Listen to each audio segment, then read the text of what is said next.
Welcome to our channel. If you haven't subscribed yet, subscribe and activate the notification bell so you don't miss any of our spooky stories. Lucas and Mariana were a young, passionate couple, eager to start a new phase in their lives. After months of searching for the perfect place to call home, they finally found it, an old and majestic house nestled in the mountains. The house had a rustic beauty, with its stone facade weathered by time and large windows offering a breathtaking view of the surrounding forests.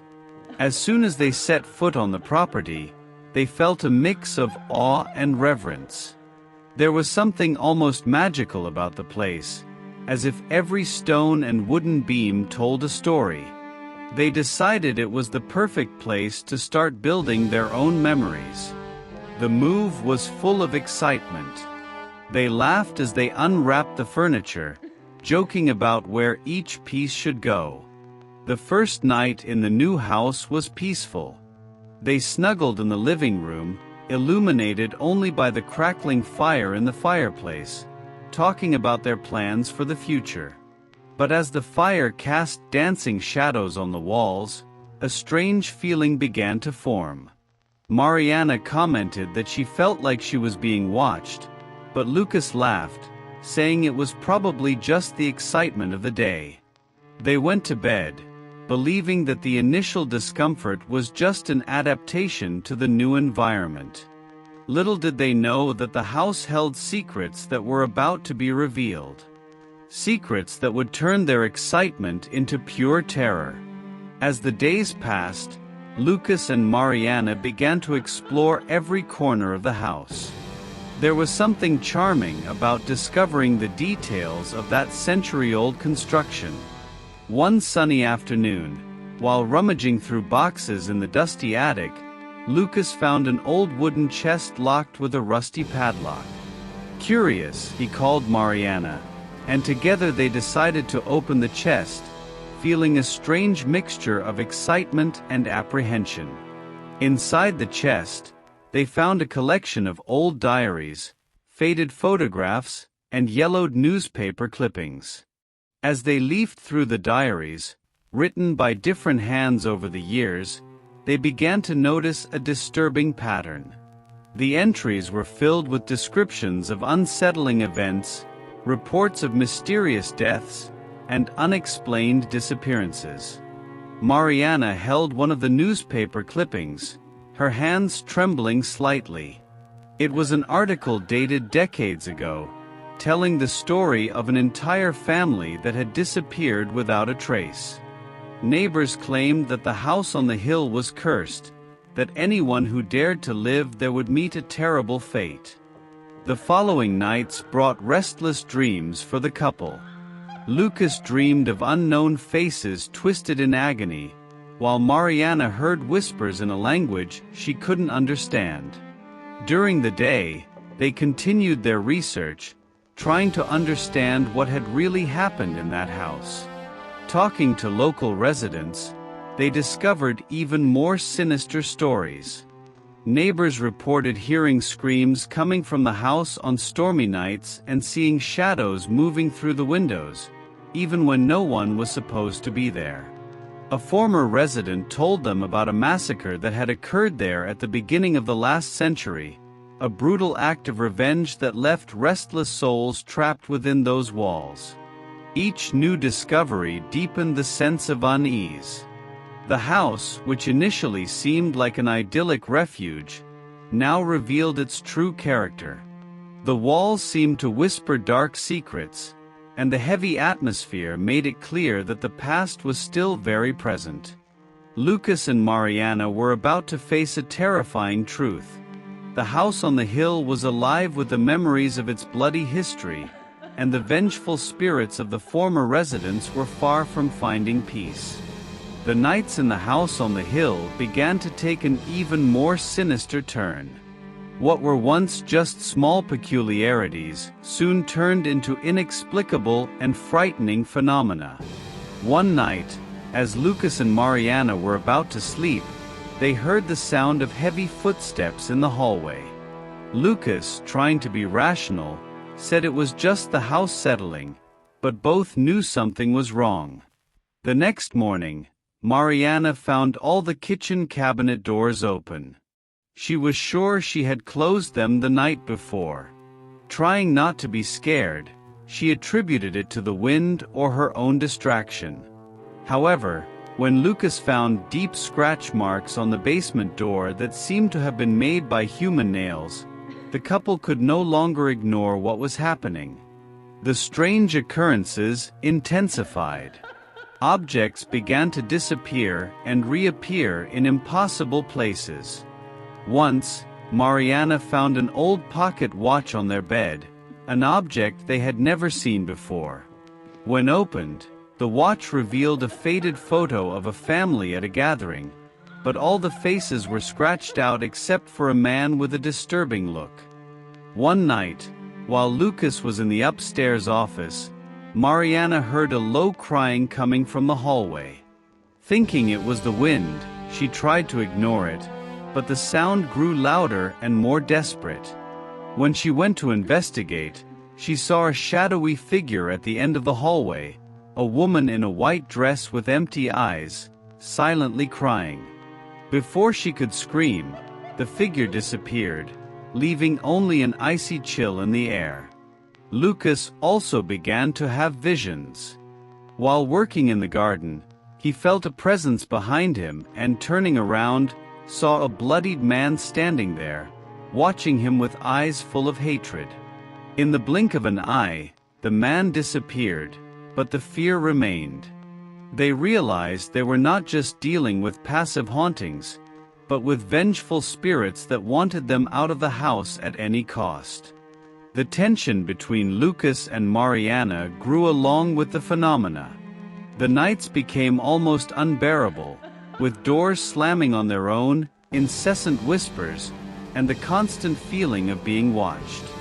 The spirits didn't just want to terrorize the couple, they wanted to destroy them. Each day in the house on the hill became a battle to maintain sanity as the malevolent presence grew stronger, feeding on Lucas and Mariana's fear. The house, which once seemed like a refuge of peace, was now a battlefield between the living and the dead, where each night brought new horrors and growing despair. At that point, the situation in the house on the hill had become untenable. Lucas and Mariana could barely sleep, the spirits tormenting them incessantly. One night, while Lucas tried to work in the office, Mariana was awakened by a suffocating sensation. She felt as if invisible hands were squeezing her neck. She struggled to breathe, her eyes wide with terror, as shadows crowded around the bed. Lucas heard the noise and rushed to the bedroom. He found Mariana in a state of panic, her hands clutching her neck, fighting against an invisible force. Desperate, he pulled her out of the bed, and at that moment, the shadows dissipated, leaving only an intense cold and the feeling of hatred in the air. Knowing they needed to act, Lucas and Mariana decided to delve deeper into the diaries they had found in the attic.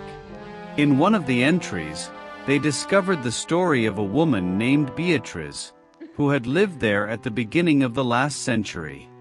Beatriz had been brutally murdered by her husband, a possessive and violent man who unjustly suspected her fidelity. Her children had also fallen victim to his fury, and all died in that house. One night, as they tried to gather more information, the lights began to flicker. The temperature dropped drastically, and then they appeared. The spirits of Beatriz and her children, materializing in front of the couple. Beatriz, with tears of blood streaming down her face, begged for vengeance, while her children's eyes reflected the pain of their violent deaths. The air was charged with electricity, and Lucas and Mariana felt the weight of the hatred and suffering those spirits carried. They decided they couldn't continue living in that house, but when they tried to leave, the doors locked by themselves, and windows slammed shut, as if the house were alive, determined to keep them there. Beatriz began to speak, her voice echoing in a supernatural way. She recounted how her husband, in a fit of rage, locked them all in the basement and set the house on fire. The walls, impregnated with the terror of that moment, seemed to pulse with the memory of the event. Beatriz implored Lucas and Mariana to help free their souls, revealing that the only way to do so was to find their remains, buried somewhere on the property, and give them a proper burial. Lucas and Mariana, frightened but determined, began to frantically search the grounds of the house. However, the presence of the spirits became increasingly aggressive. Whispers turned to screams, objects flew through the house, and each step seemed a challenge to their very survival. Time seemed to be running against them, and every minute in that house became more dangerous. They knew they had to face the spirits and discover the location of the remains before the vengeful spirits destroyed them completely. The house on the hill wouldn't let them go so easily, and the battle between the couple and the spirits was only beginning to intensify.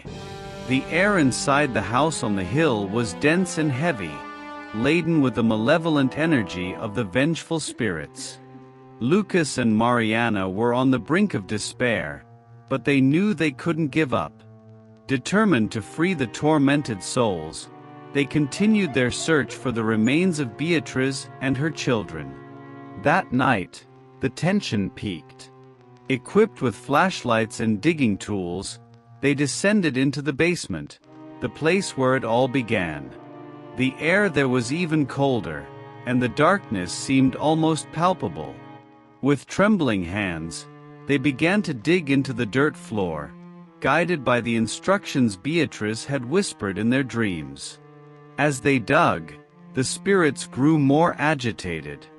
Doors slammed, objects flew through the basement, and shadows moved frantically across the walls. Mariana began to feel the invisible hands again, squeezing her neck, but she forced herself to continue, each movement a struggle against the spiritual oppression. Finally, Lucas's shovel hit something hard. He and Mariana knelt down and carefully unearthed the bones of Beatriz and her children, wrapped in charred pieces of fabric. Holding the remains, a wave of sadness and relief washed over them. They knew they were close to the end. They carried the bones outside, where they had prepared a small area in the garden for burial. As they dug the new grave, the spirits manifested one last time. Beatriz appeared before them, her face now calm and serene, but her eyes still reflecting the pain of her tragic death. She thanked the couple with a voice soft as a whisper in the wind. Mariana and Lucas placed the bones carefully in the grave and began to cover them with soil. As the last handful of earth was placed, the atmosphere around them changed. The air grew lighter, and a profound, peaceful silence enveloped the place. The shadows dissipated, and the glacial cold that had tormented them for so long began to fade. Beatriz and her children appeared one last time, but now their apparitions were different. They were enveloped in a soft light, their faces calm and grateful. Lucas and Mariana watched as the souls slowly ascended, disappearing into the starry night. Exhausted but relieved, Lucas and Mariana returned to the house. For the first time in weeks, they felt at peace. The terror had ended, and the house on the hill, though still laden with the memories of its dark past, seemed finally free from the grip of the vengeful spirits. As the couple prepared to leave the house the next morning, they looked back one last time. What they saw was a transformed house, still old and majestic, but now merely a silent witness to what had happened there. With a mix of sadness and relief, Lucas and Mariana bid farewell to the house on the hill, ready to start a new chapter, knowing they had freed not only the tormented souls but also themselves.